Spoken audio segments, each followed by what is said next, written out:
जय गुरुदेव। यह देश पराया है, इतिहास बताता है। देश में बाबा जी के करोड़ों प्रेमी हैं, ऐसी ही भीड़ नहीं हर स्थान पर होती है। कोई बात तो जरूर है, इतिहास में एक डाकू वाल्मीकि नाम का है, जो महात्मा के संपर्क में आने पर साधु हो गया। बाबा जी के यहाँ सैकड़ों वाल्मीकि पड़े हुए हैं, जिन्हें आज कोई गाली भी दे दे तो हंसकर चुप हो जाते हैं। यह मृत्युलोक संसार अपना देश नहीं है, पराया है। यहाँ न कोई रहा, न कोई रह सकता, न रहेगा। तुम इस पराये देश के मोह ममता में फंस गए, इसलिए इसको छोड़ना नहीं चाहते हो। पर तुम चाहो न चाहो, समय पूरा होगा, वह सब कुछ तुमसे रखवा लेगा और तुम्हें निकाल कर बाहर करेगा। यह शरीर यहीं पड़ा रहेगा।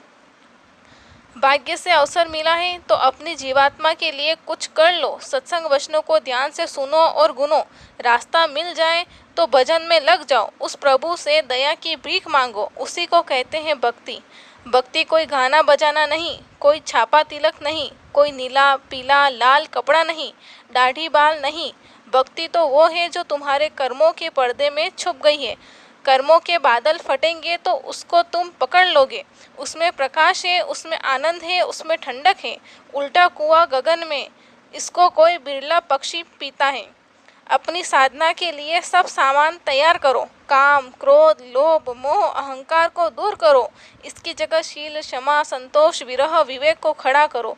तब ये कमजोर पड़ जाएंगे। शील, क्षमा, संतोष, विरह, विवेक में शांति है।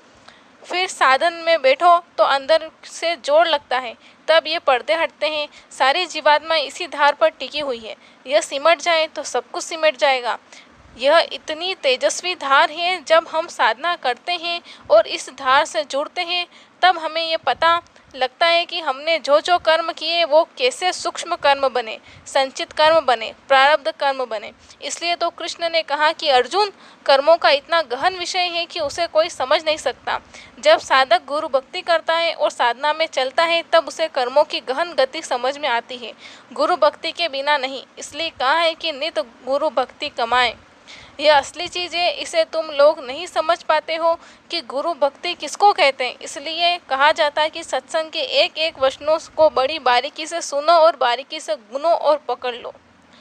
भविष्यवाणी। भारत में एक महान कार्य महान महात्मा, महान व्यक्ति द्वारा होगा।